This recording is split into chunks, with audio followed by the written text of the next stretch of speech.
Okay, we'll start in 10 minutes.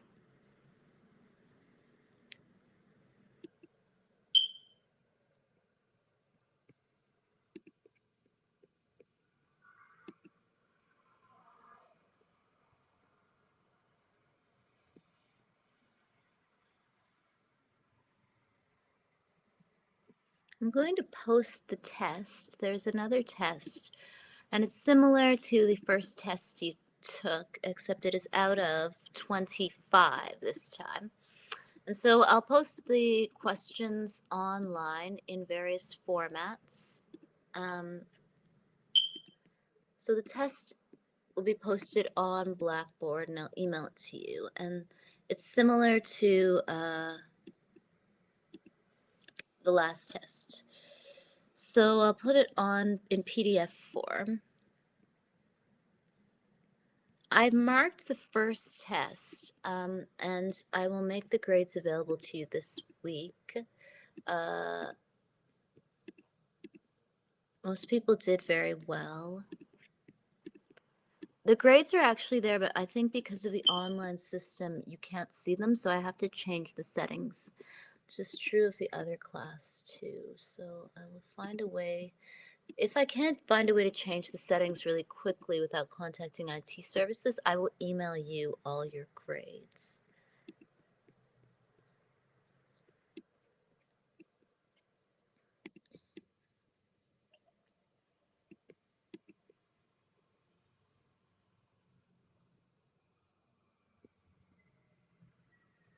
It should say 5.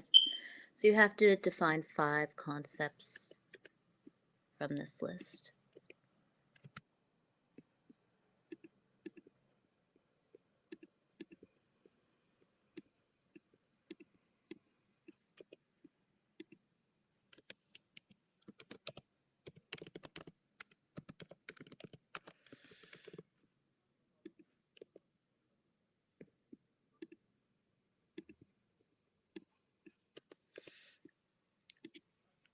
So I'll send you a PDF copy as well in messages, but you can look at it in different formats too.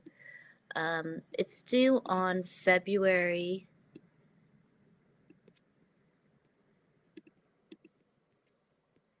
20th.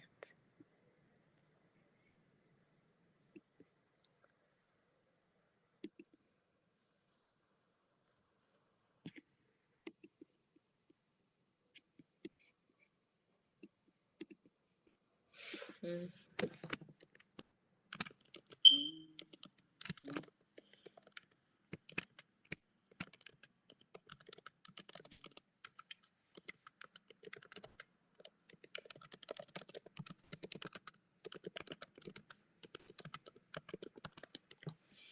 Yeah, please define 5, not 4, um, concepts.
So the test is posted on Blackboard, and then I'll also email you a copy in PDF format.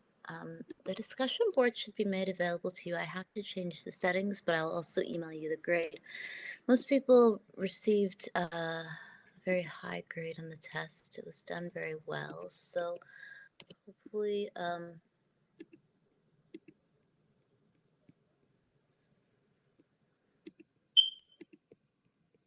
second test will also be accessible and you understand that these terms are all from the Brim textbook.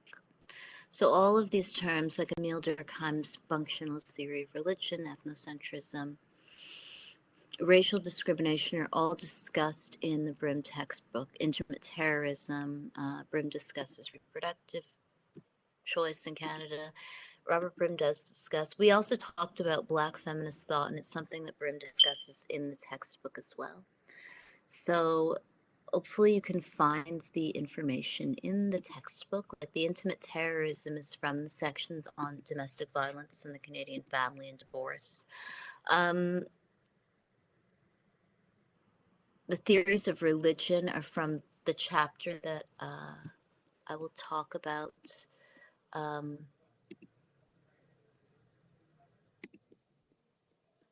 this week when I discuss religion.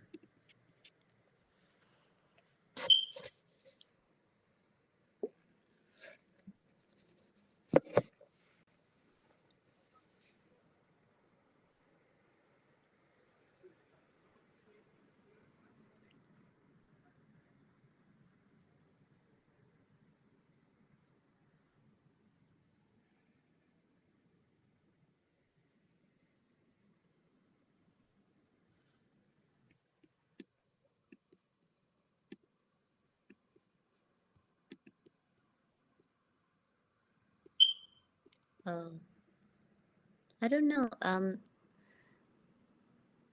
Sorry, if there's a beeping, I'm not sure. Uh, it might be something.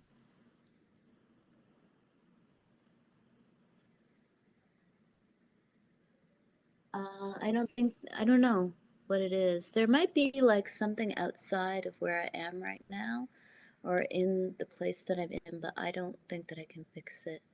Yeah, maybe, but I'm not sure. Uh, yeah. Oh, it's probably not, it's not in the room I'm in. Um, let's see. Sorry, there's nothing I can really do to fix it. Next time when I guess by next week, I'll try to fix it by Tuesday. We could also have recorded lectures too, and I can just play them if it really bothers you.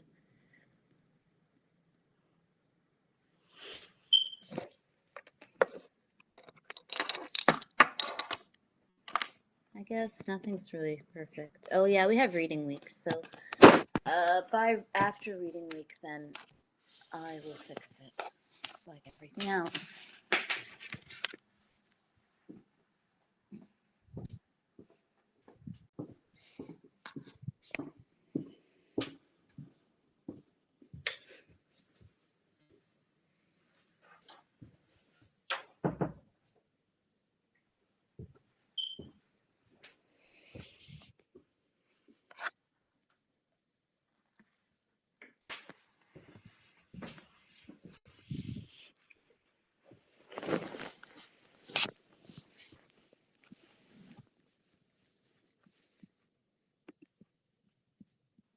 Yeah, I guess you can submit the answers on Monday. I'll amend the test.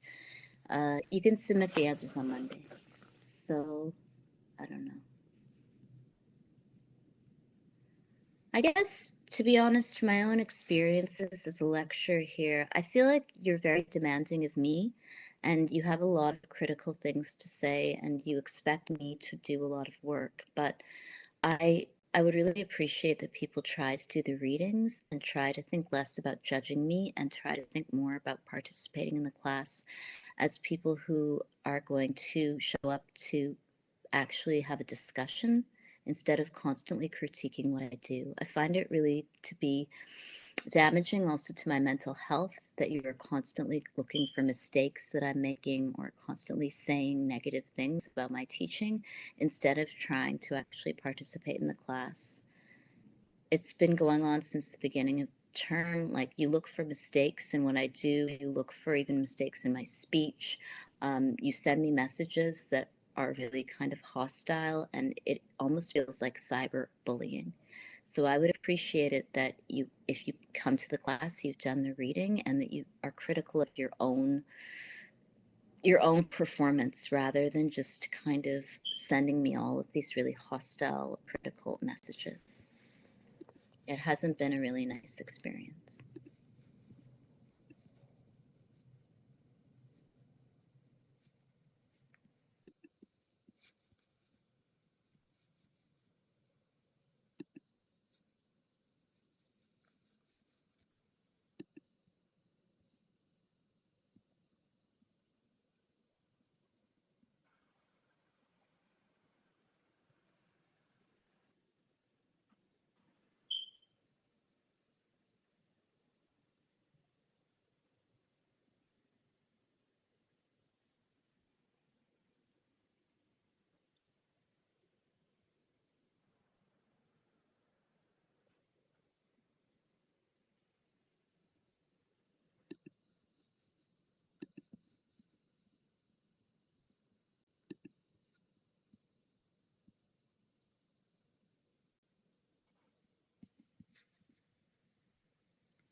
Yes, it's fun. I guess I've never been with people who just have so many high expectations of others and don't really think that they have to do any work, or even the way that people use speech. Like, I don't know, there might be like a beeping, there might be like a mistake in the PowerPoint that your professor, have made, but do you do any of the readings? Like, the quality of your writing is sometimes like really reflective of having made no effort whatsoever. So I guess, I mean, someone could just, the problem is with the universities, you're not really buying a grade. You're not buying a performance from me. You're not buying my PowerPoints. You are being given an opportunity to study. And if you don't do well, then it isn't my responsibility.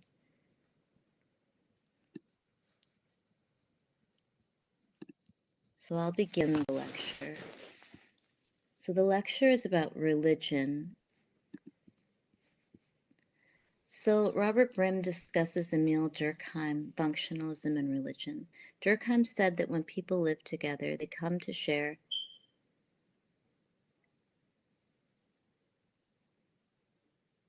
common sentiments and values.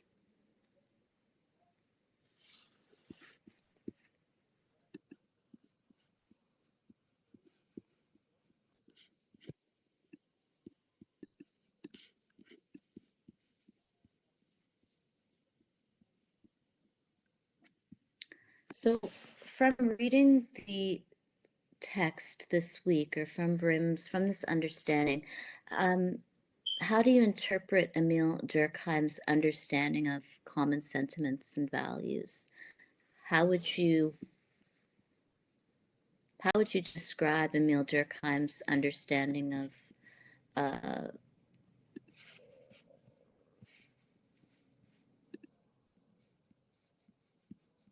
religion?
So what do you think Emil Durkheim is saying? I mean, Emil Durkheim has these ideas of religion. So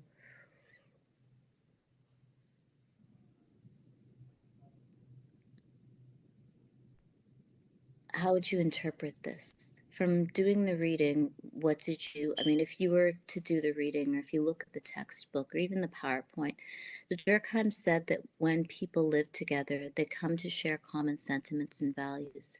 These common sentiments and values form a collective conscience that is larger than any individual. On occasion, we experience the collective conscience directly. This causes us to distinguish the secular, everyday world of the profane from the religious, transcendent world of the sacred. We we designate certain objects as symbolizing the sacred. Durkheim calls these objects totems. We invent set practices to connect us with the sacred. Durkheim referred to these practices as rituals. So, what is Durkheim saying about rituals in this chapter? Or how does Robert Brim use Durkheim to discuss religion?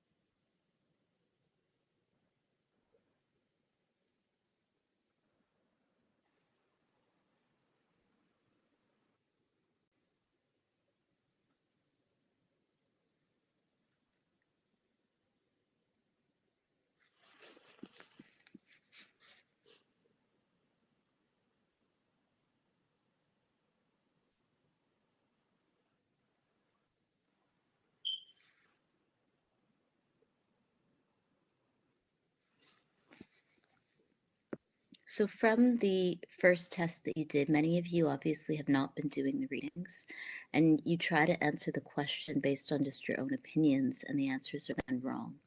So, I would encourage you to read the Brim textbook because the answers will not make sense. Like when you were asked in this test to define, um, it is Emile Durkheim's functionalist theory of religion, that is the concept. And so, it wouldn't make any sense for you to just give your own opinion. Like this concept is on the test. So Emile Durkheim's functionalist theory of religion is not just your own idea or opinion. There is a correct answer.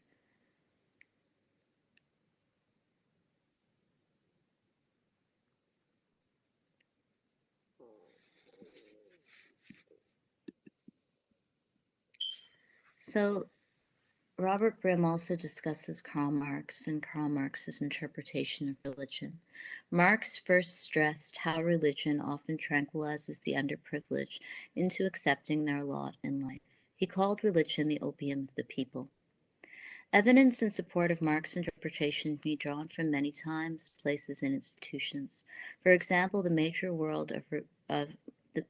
world religions have traditionally placed women in a subordinate position. Catholic priests, Muslim mullahs, and Jewish Orthodox rabbis must be men. Women have been allowed to serve as Protestant ministers only since the mid-19th century and as rabbis in the more liberal branches of Judaism since the 1970s.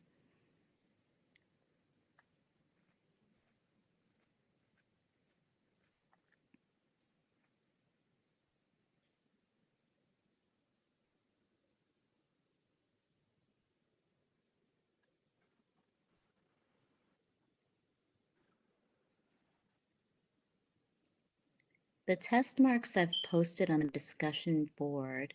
Um, I don't know, I'm trying to make the Blackboard settings available for you, but I'm not sure if it's working, so I'll have to contact IT services.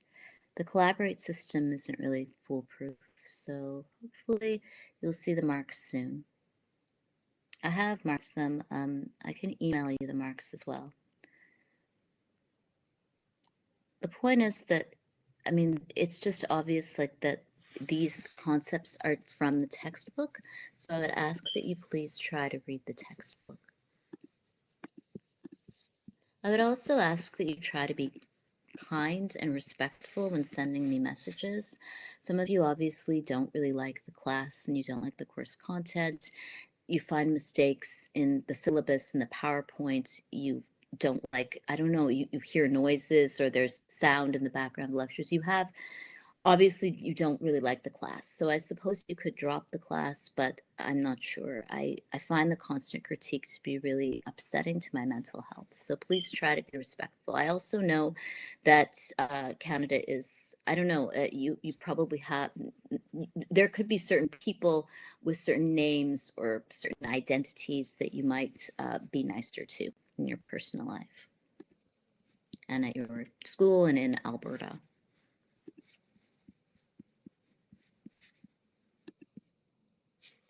So, in the sociological sense of the term, a church is any bureaucratic religious organization that has accommodated itself to mainstream society and culture.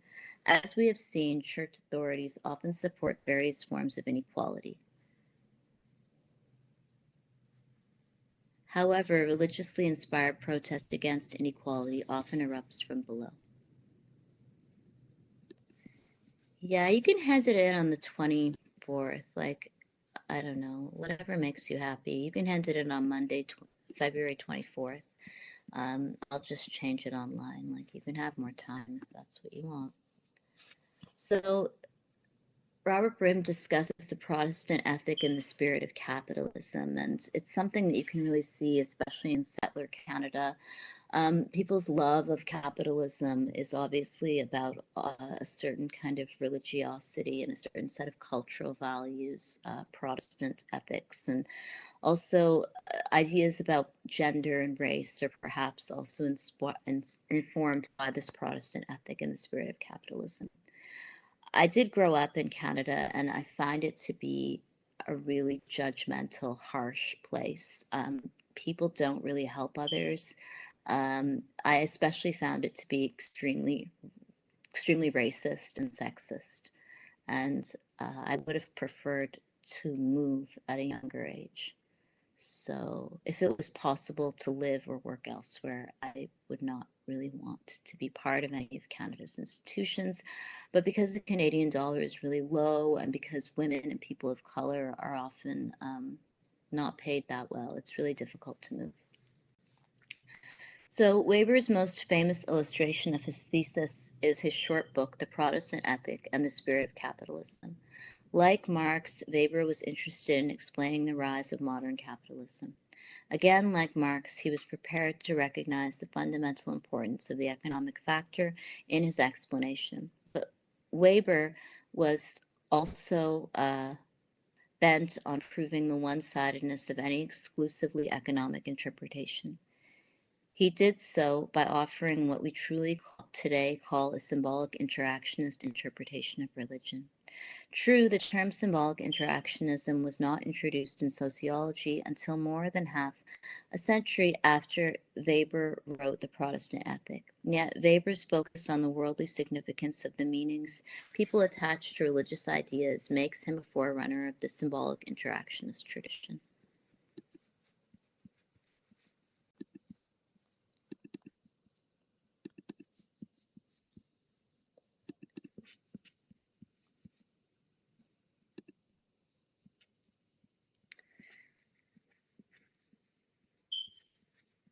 It's not, I think it's just also Canada. Like when you go other places, people are really happy and they seem really happy to participate in things or they don't do them.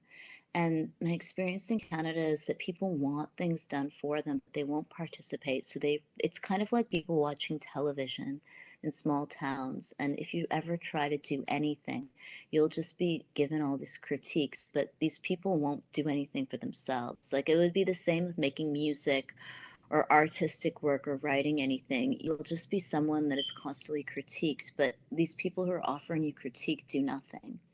I mean, it's not really a place where I feel like the economy is really going to grow. It will just be a few people. Like, I don't, it isn't really like vibrant. I never thought that people who lived in small towns were ever happy. They were just kind of, I don't know, like, no one ever really seems happy to help anyone or fix any problems. It's just kind of a few people constantly working and then everyone else waiting for them to make mistakes and then pointing it out.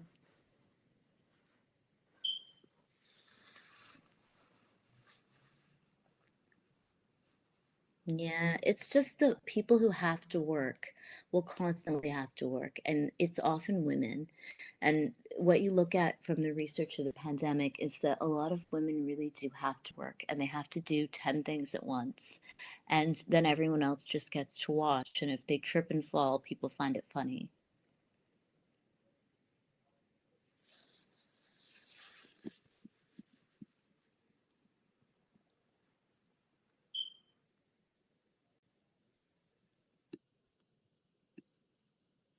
The gender pay equity gap really explains why women have to kind of work in Canada and do all of this work for others and don't have any job security. So even if you have been working in the Canadian university system for years, people will still find ways to hire their friends, and it is often men who will hire each other. So I don't know. I mean, it's not really fair. Religion and religious communities and the building of, say, ethnic communities is obviously another reason or another way in which women are discriminated against. And Canada is also a place where, unlike countries like the UK or America, where you would be seen as a citizen your entire life in Canada over two generations, if you are a brown woman, you will be an Indian or a Hindu, or you will even be judged by some sort of religious norms in another country. So it's really not pleasant in any way.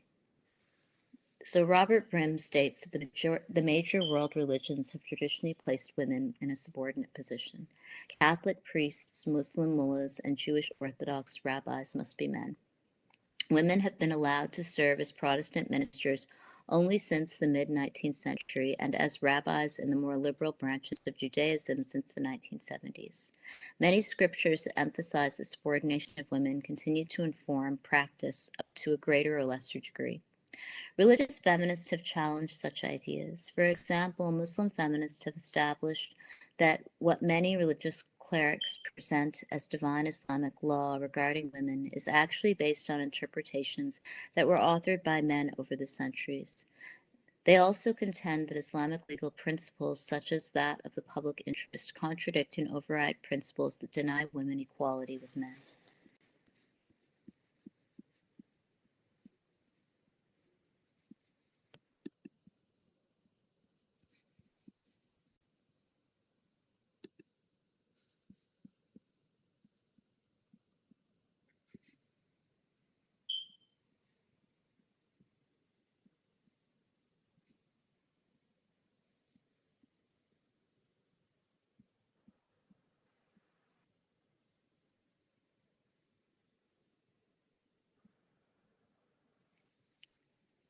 I guess overall, like it would be just interesting to think about whether Canadians really like each other. Because when you go other places like London, England is my favorite city, and I think that people in London accept that everyone is British if they want to be, and people really do try to help each other. But I really wonder if people do like each other. Like, I think there's a lot of bullying in Canada, and I think that even the kind of ethnic communities that exist are not necessarily things that you would find everywhere. Like multiculturalism as a philosophy in the 70s was created by Pierre Trudeau. And the idea was that different ethnic communities would live separately and would kind of create small countries in this one country. And so you have groups of people who actively practice Sikhism, Islam, Hinduism, Judaism. But this kind of separation, I think, is also about the politics of resentment over time. And I think it's possible for people to not like each other. Um, the city of Toronto and many other cities are also really divided. The queer community is often a self-functioning community, and many people who are part of the community, the queer community, don't know any heterosexual people. So I wonder if this dislike, I wonder what will happen over time because I do think that this kind of resentment can grow over time. It can also further religious fundamentalism. Yeah, it can also further religious fundamentalism that if people don't feel as though they're included or treated well in mainstream Canadian society, if people feel as though Canadians are if they are discriminated against, then they can create separate ethnic and religious communities that are separate from the mainstream.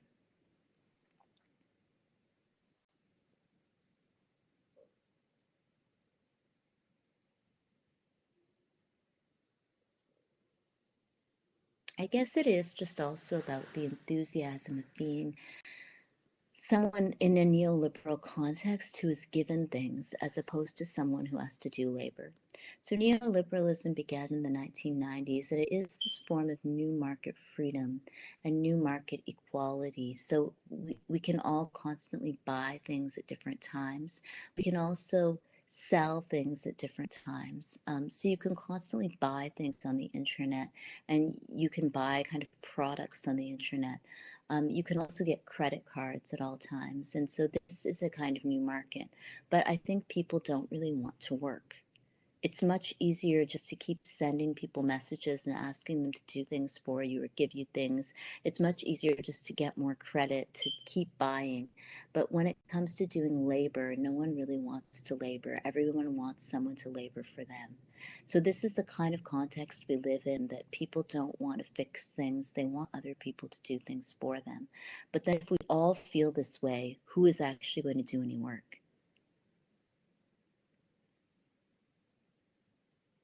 This is also true of religion and multiculturalism. Everyone really wants to be told that they are good and told that other people are going to kind of do work for them, do emotional labor for them, care for their feelings, make them feel good about themselves, tell them positive things about themselves. But if we all feel this way, who is actually going to do the work?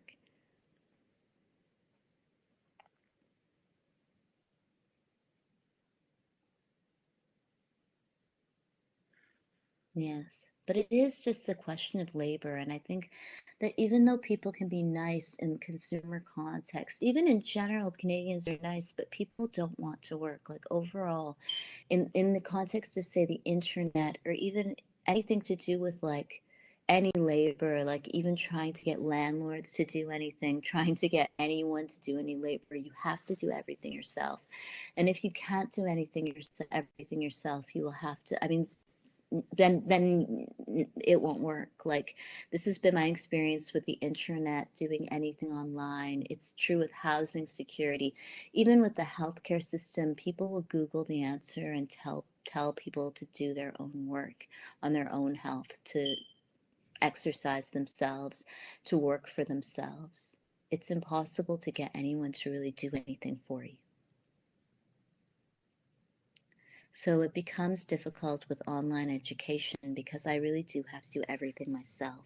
So I will try to email you your grades and I'll try to fix everything so that it is a good experience. But I do think that it's kind of unfair because I don't know, it's difficult to just really do everything yourself. And um, hopefully someone from IT services will respond to different messages I've sent them to improve the quality of the online experience.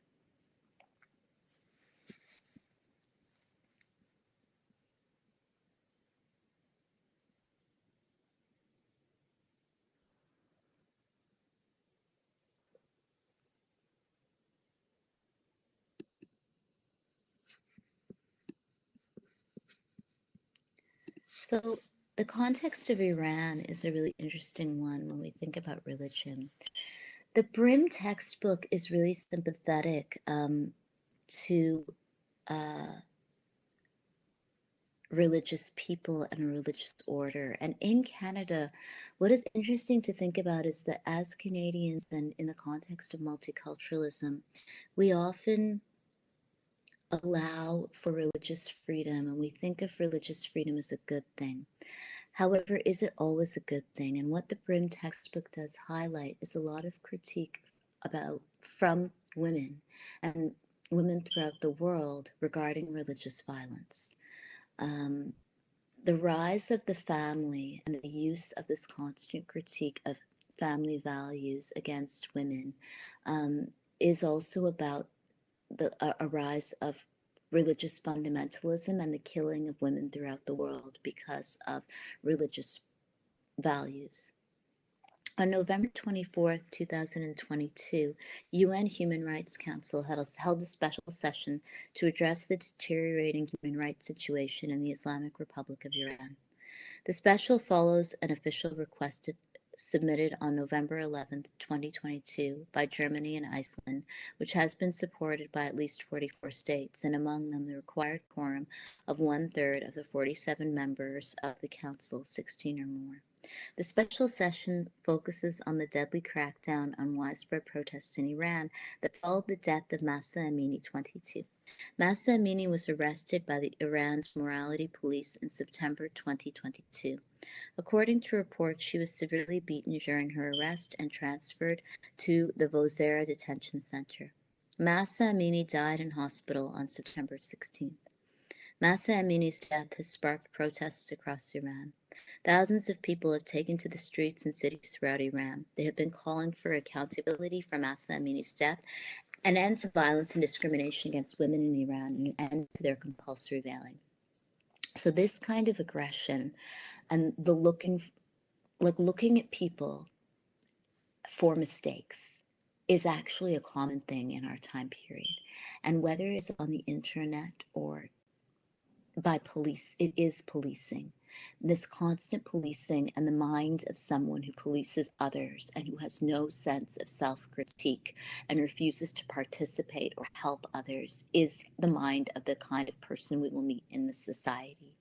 It is why many people will not participate in the economy, why people won't buy anything, why people would rather just quit their jobs, because it is about the police. And in the most extreme kind of policing, it is religious police who would kill someone like Mahsa Amini, who was not wearing her headscarf properly, or who was said by Iranian men to not wear her headscarf properly.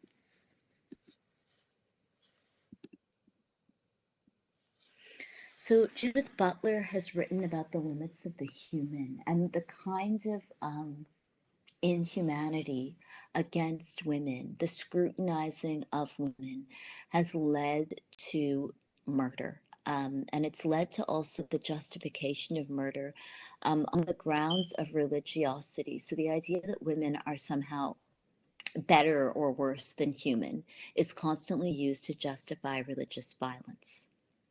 So in the case of Cindy Gladue was obviously on the one hand worse than a human being because she could be killed, but the use of the photos that kind of degrade her because she drank alcohol is also about this expectation of someone that is more that certain people have to be the best or better than average in order to even survive or make any money. So the human subject within colonialism is deeply racialized, and colonized people are routinely deemed less than human and more animalistic than the colonizer. As Butler suggests, even the label of human has deeply racist elements to it, with different non-white races being placed in a descending chain from the pinnacle of humanity embodied in white subjects. So we've discussed biopolitics, and biopolitics is Foucault's idea of the administration of life. And I would argue that this kind of administration of life in a religious order is always a gendered administration of life. The problem with Canadian multiculturalism is how can these laws and ideas all exist together? So I guess if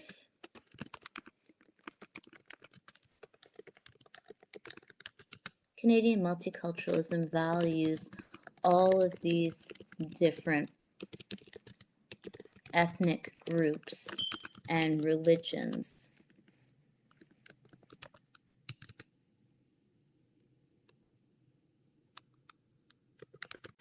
how can we also have comprehensive laws protecting the rights of women and queer people.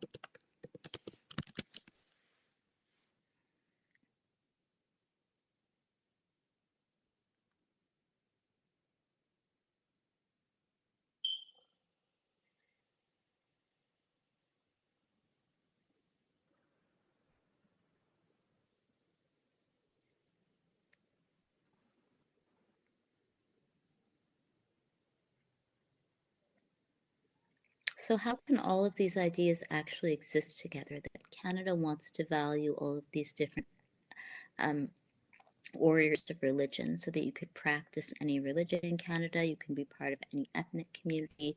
We support linguistic diversity, we support religious freedom. But then, what if this religious freedom allows people to discriminate against women and queer people? Do you think that people who are religious have the right to raise their children in accordance with religious principles? And what if these religious principles are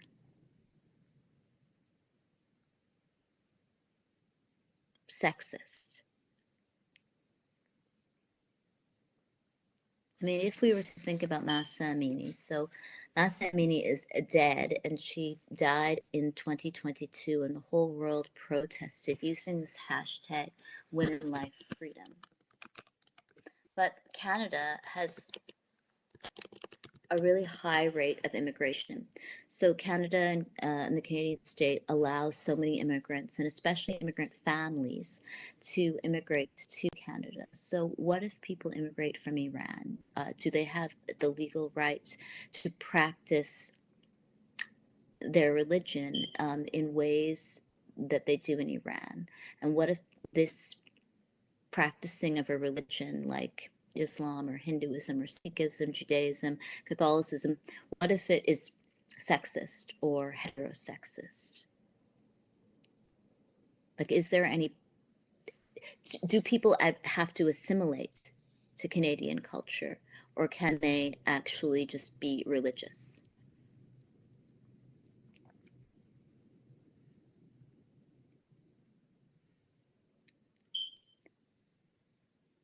Do you think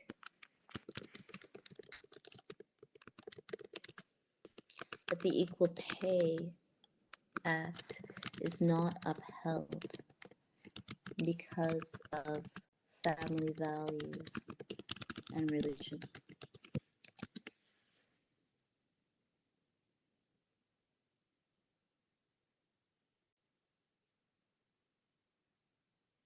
I guess the problem is with Canada is that the rhetoric of kind of perfection and the kind of like whenever people do things in Canada, it must always be sort of perfect.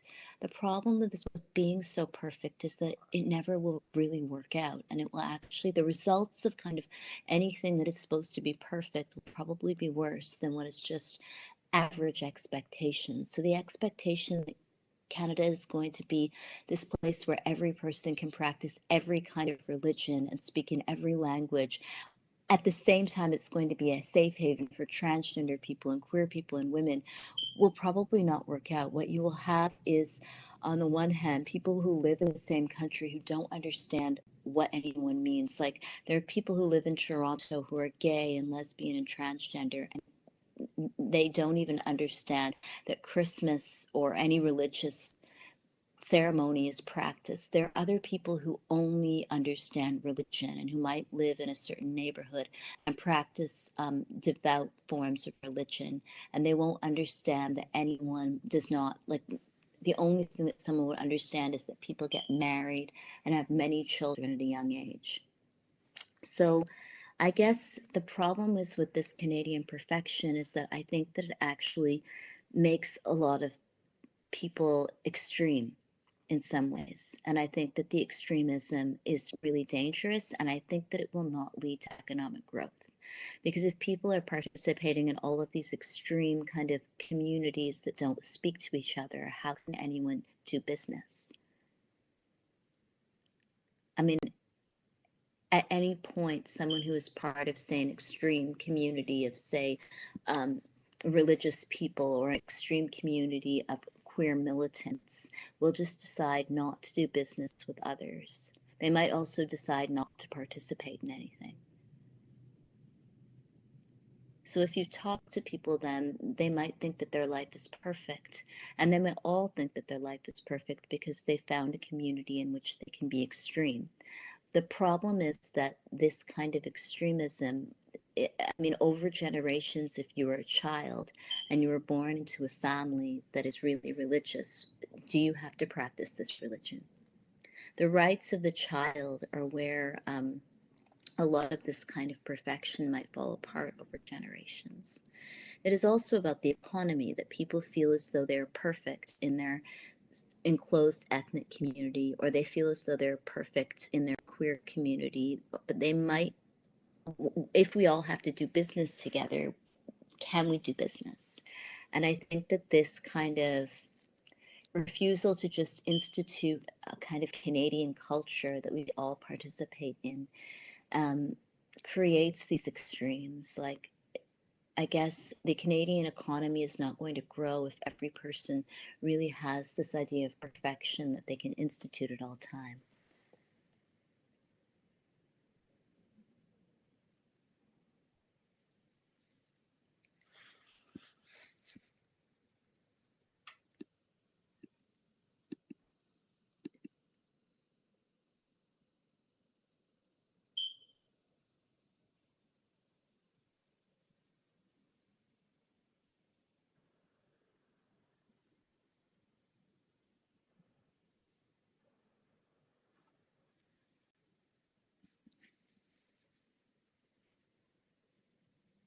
So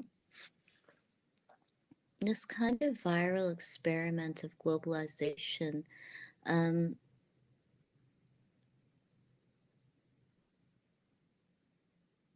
is kind of incalculable. Um, I guess another thing about Canada that I think is interesting, and it's not really discussed in the Brim book, like he kind of doesn't talk about Canada and the way that Canadians behave. We all have kind of national traits and we all have sort of ways that we behave. And so if you are in New York or London, you meet people who are Americans. Americans have a very strong sense of free speech. They're quite forthright. If they actually don't like you or don't like what you are saying, they will debate with you. This is why the Republican Party exists alongside the Democrats. It's why people have a healthy sense of politics. So, abortion, for example, um, someone who does fundamentally believe that women should not have the right to abortion can just say this. Someone who does believe that people, including transgender people and women, should have the right to abortion can just say this. And there is this clear sense that we could actually just discuss things clearly. What I find in Canada is that people cannot ever actually say what they want to say, and they're always afraid of kind of offending people. But then you find a lot of passive aggression, so that if people do not like you or your political beliefs, they will find mistakes in what you're doing.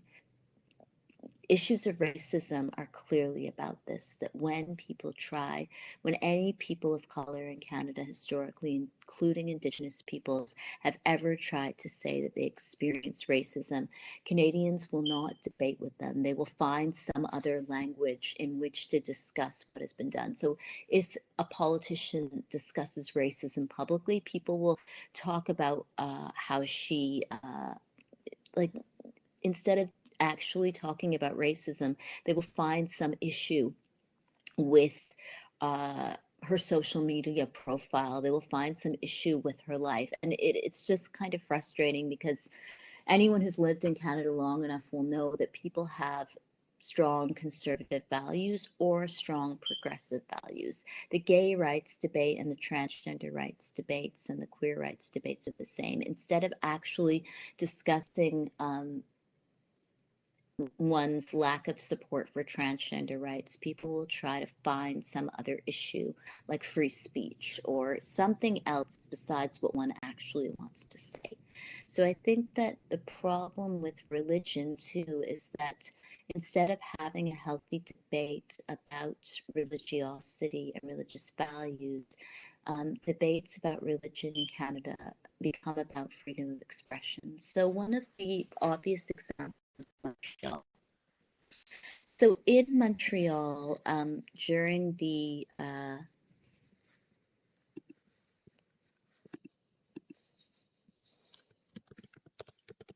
last 10 years, there have been debates about the wearing of the headscarf. And Quebec has actively tried to ban the headscarf from public institutions in Quebec. And so this debate regarding the wearing of the hijab is obviously not just about the wearing of the hijab. It is about race and multiculturalism. And it is really about a kind of desire to create a Catholic country over generations.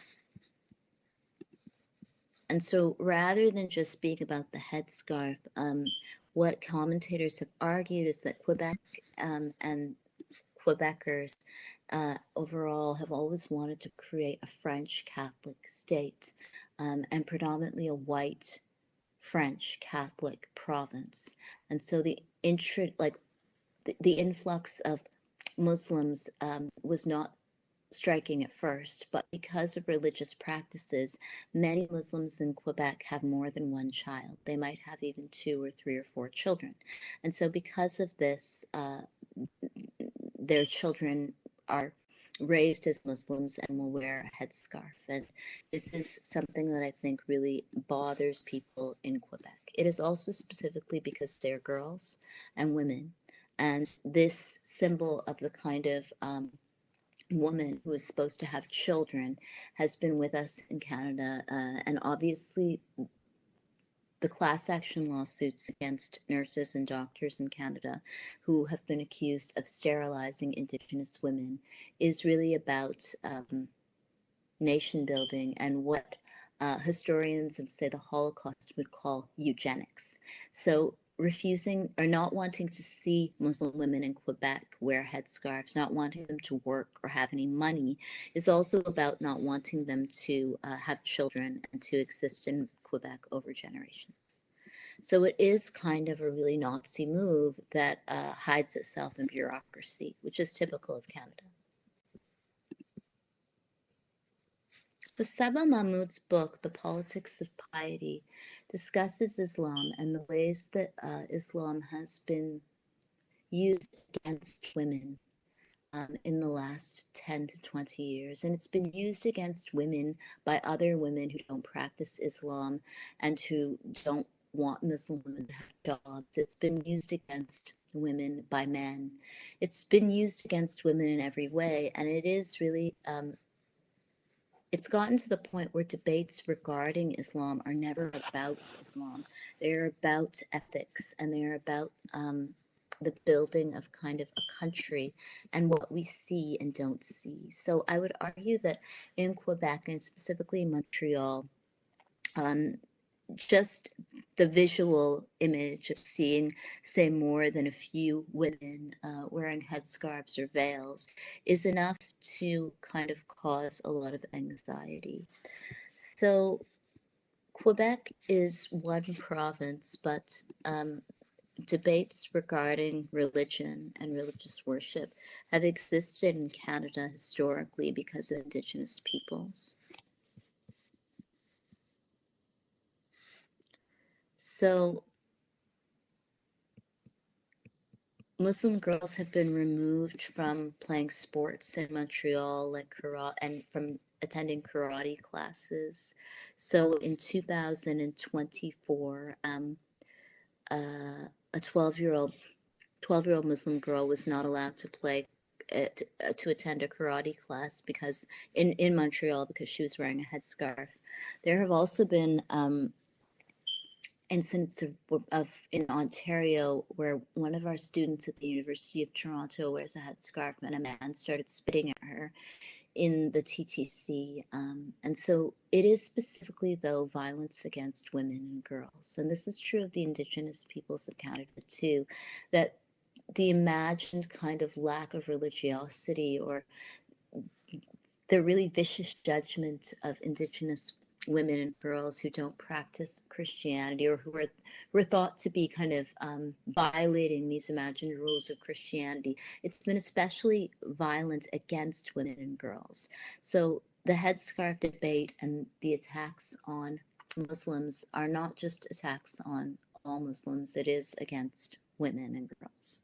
So Saba Mahmood has written about virtue ethics, and Mahmood draws on Foucault and Aristotle to discuss the ways that ethics and ethical behavior and morals are central to Muslim women's revivalism of Islam in Egypt and throughout the Middle East. So what's interesting to think about is about virtue ethics. And virtue ethics specifically involve thinking about ethics from the perspective of morality, but also from the perspective of, say, a lived locale like Egypt. And so Saba Mahmood wrote a book called Politics of Piety about Muslim women who choose to practice Islam in Egypt. And what is interesting to think about is how Muslim women in Egypt often choose to practice Islam in the context of countries that are going through major protests and revolts regarding corruption. So throughout the last 20 years, there have been these protests like the Arab Spring, and young people in the Islamic world have protested because they're not being hired, even when they're qualified. They're not necessarily being paid fairly. There's also a lot of discrimination among castes and classes of working class Muslims. So these protests have been about human rights, and they are in support of a full functioning economy, where someone could be paid properly, treated properly, promoted because of their qualifications and work, where there's not racial discrimination. So returning to Islam is really about virtue ethics in the context of corruption. There has also been a racial harassment and violence that's been documented.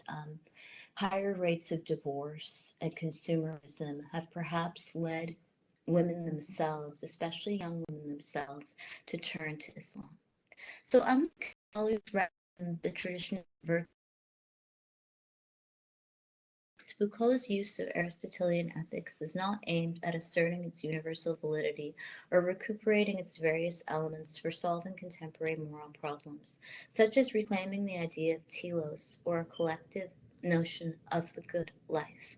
What Foucault retains is the Aristotelian emphasis on ethics as a set of practical activities whose value resides not so much in what they mean, but what they do or achieve.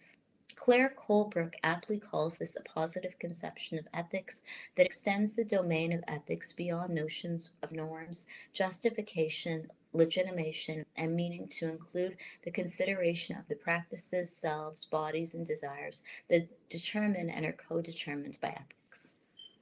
So this positive conception of ethics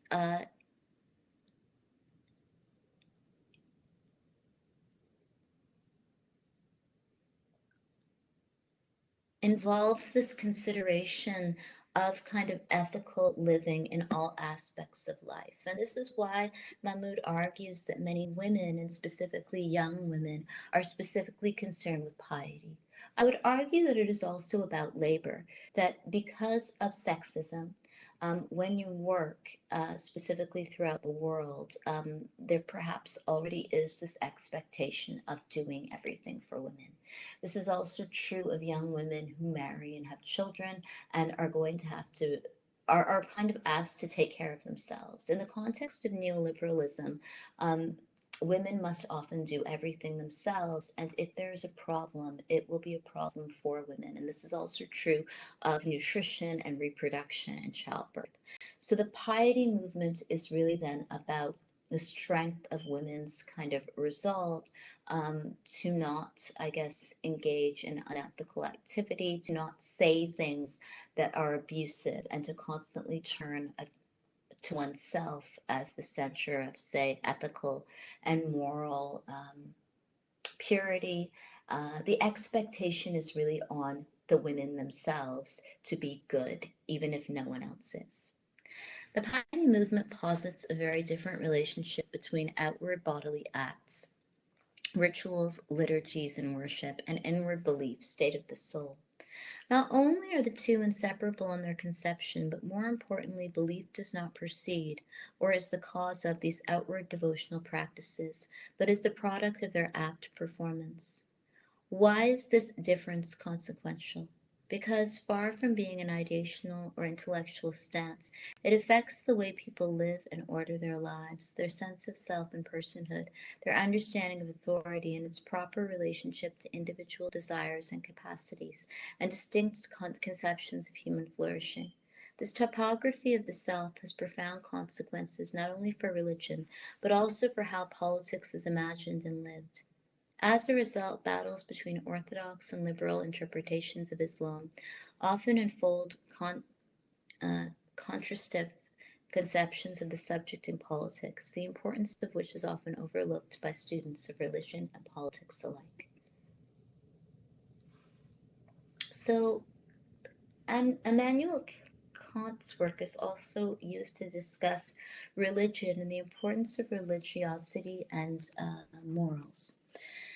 And it's important, obviously, to have morals. And so religion often appeals to people as a form of morality, but it also is then questionable. And the Britain book really asks us to consider whether people are religious because of morality or whether they're religious because of family values and the desire to control their family members over generations.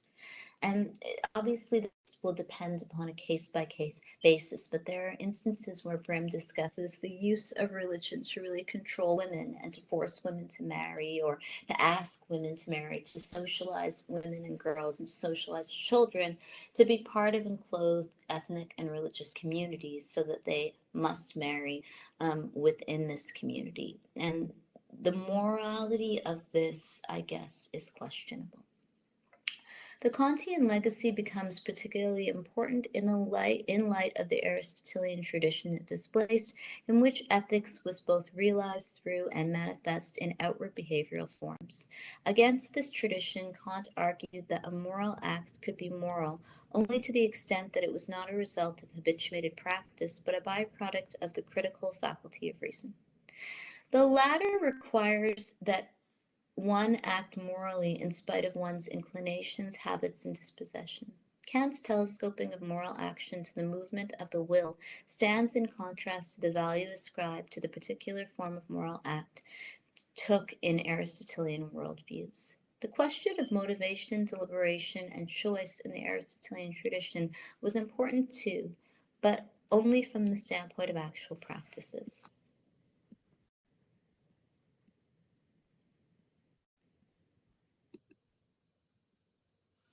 So, speech acts are really interesting to think about in religious philosophy and religious terms.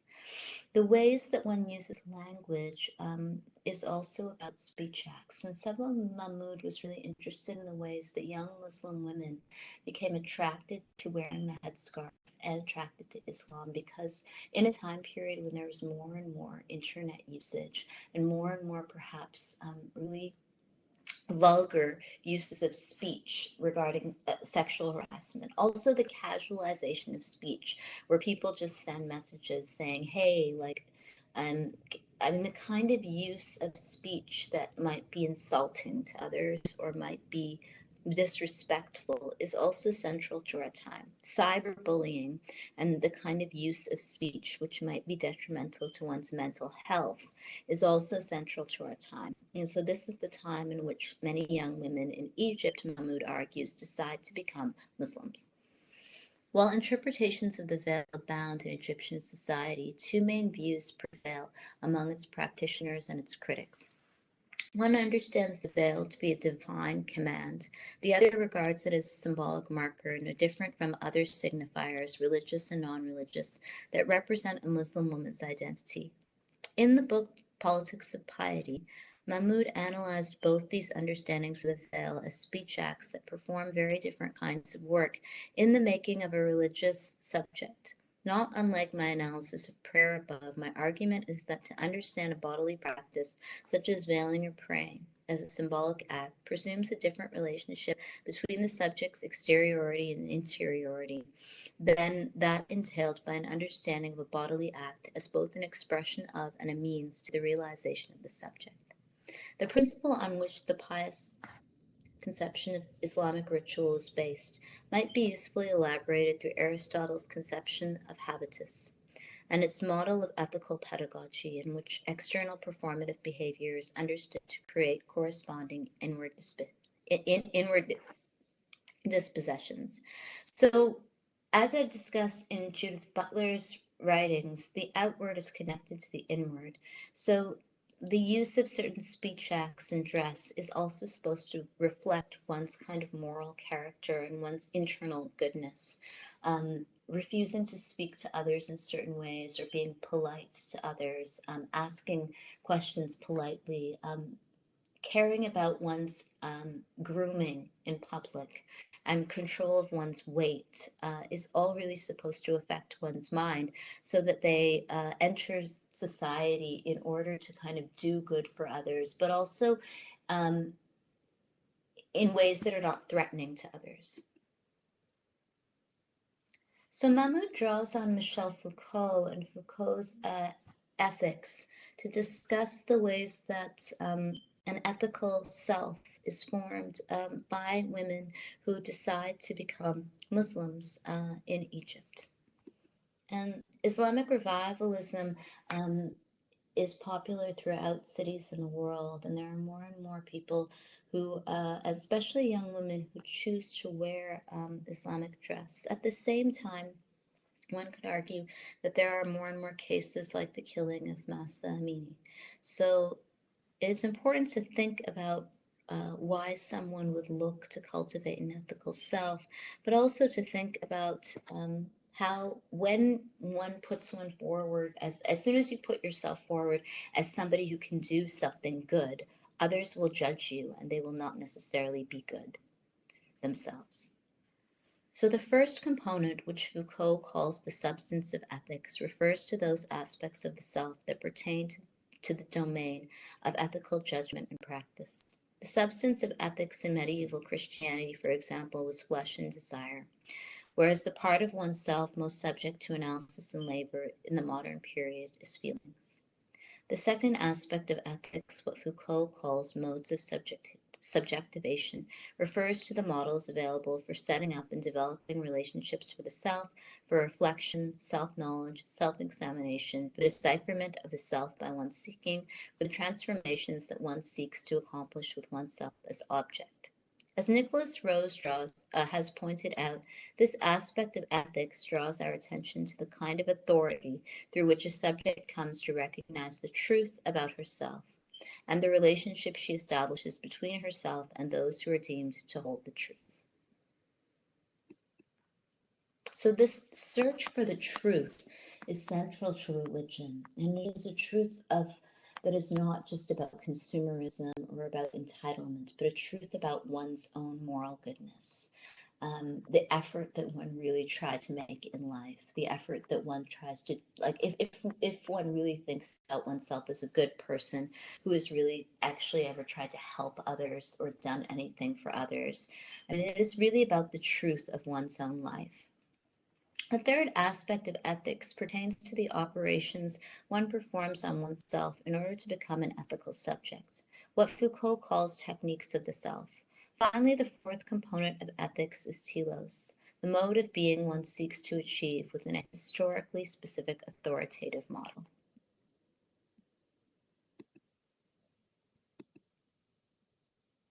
So I'll finish by discussing artist Shireen Fathi's artistic work. So Shireen Fathi's artistic work is one of the chapters that I've written of a book that I wrote called Uncommitted Crime. And Shireen Fathi is based in London, England, and Shirin graduated from the Ontario College of Art and Design University and then from Central St. Martin's in London, England. And Shirin's work really deals with um, subjectivity. And she is an Iranian Canadian and Iranian British artist. And Shirin's work really touches on the Orient. The Orient for Edward Said is this idea of an East that is constructed in relation to a West.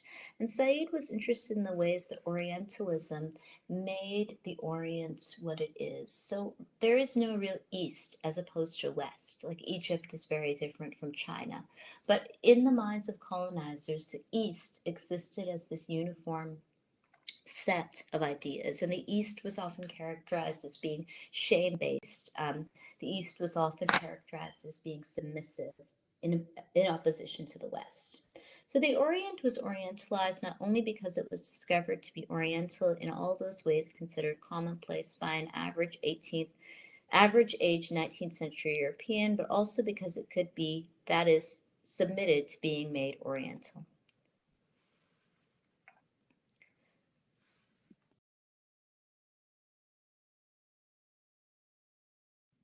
So Shirin Fathi's work often looks at body modification.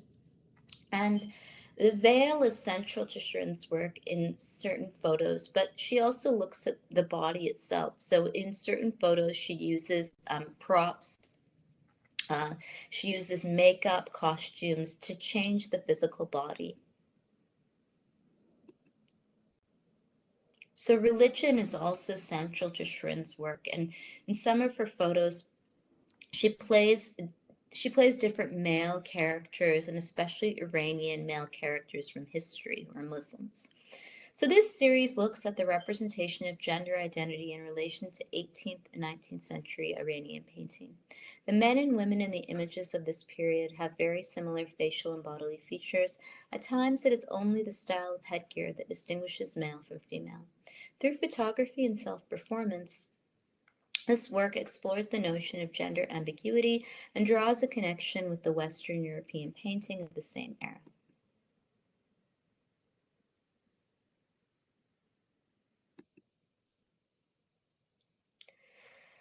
So this kind of relationship between colonialism and between bodily comportment and bodily, say, perfection and religiosity is, I think, something that existed historically in Europe. And uh, I think is really difficult to think about religiosity without thinking about colonialism. So clothing matters, as Emma Tarlow has shown in detail. During the period of colonialism, it became the instrument of modernization policies as well as a form of anti-colonial struggle and the affirmation of national identity. Iran, although not directly colonized, was no exception.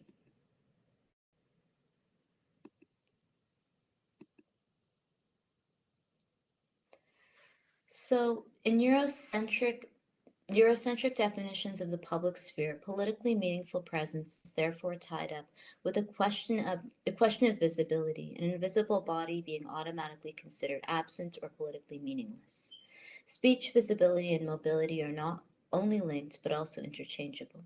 So I would argue that this kind of obsessive policing of others for perfection of the body, perfection of work, money, class, every aspect of life on the internet, in public, and work, could perhaps explain the rise in numbers of people, and specifically young people who convert to Islam.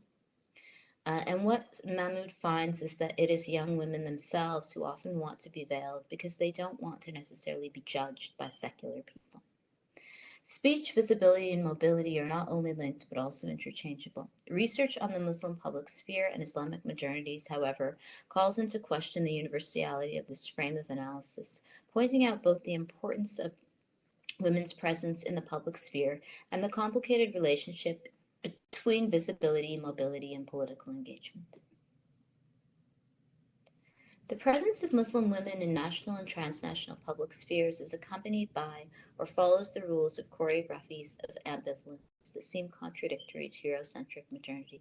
The dead end reached by the veiled dispute in France is the expression of the incapacity to conceive of the modern political subject in terms other than those of Western liberalism. So it's really a question of who is annoying and who must tolerate their annoyance. So if I find you annoying, then I suppose I have to tolerate your annoyance, or how annoying you are.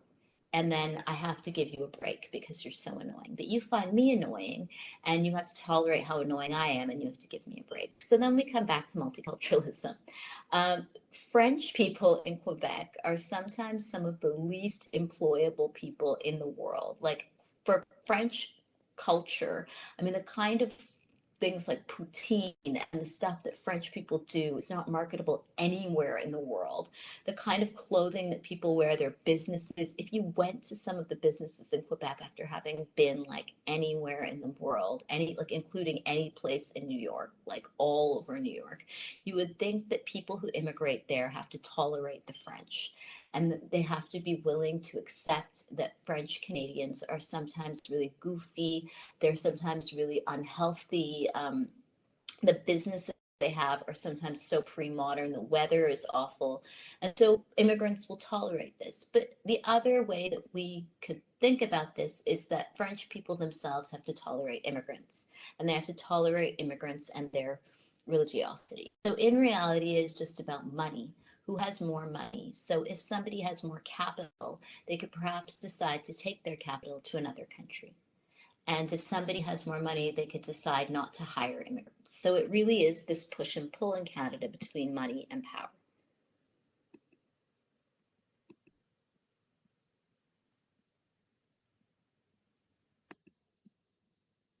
So I'll finish with this quote by Michel Foucault. People know what they do. Frequently they know why they do what they do, but what they don't know is what they do does. So I hope the lectures are okay. I know lots of people have critiques.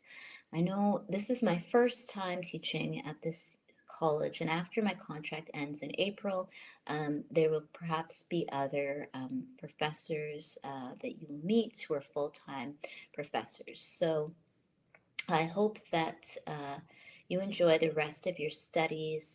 The class will finish in April, so we'll have reading week next week, and then we'll come back, and there will only be two. There will only be 5 weeks left after that, and then the class will finish. I will email you the test and I'll post it online, and I will also send you your grades for the first test. So I'm sorry if you're not satisfied with the class or if there are imperfections. People who are full-time faculty members at your college, I'm sure, can do things in the way that you expect them. So this is the only time my contract will end in April, and I doubt that I will be hired back. So sorry about that, and I'll try to send you the test and your grades. Thank you anyway for your participation, and sorry for any mistakes on my part. I hope that you're all doing well. Goodbye. I'm ending the class also exactly on time this week. Thank you.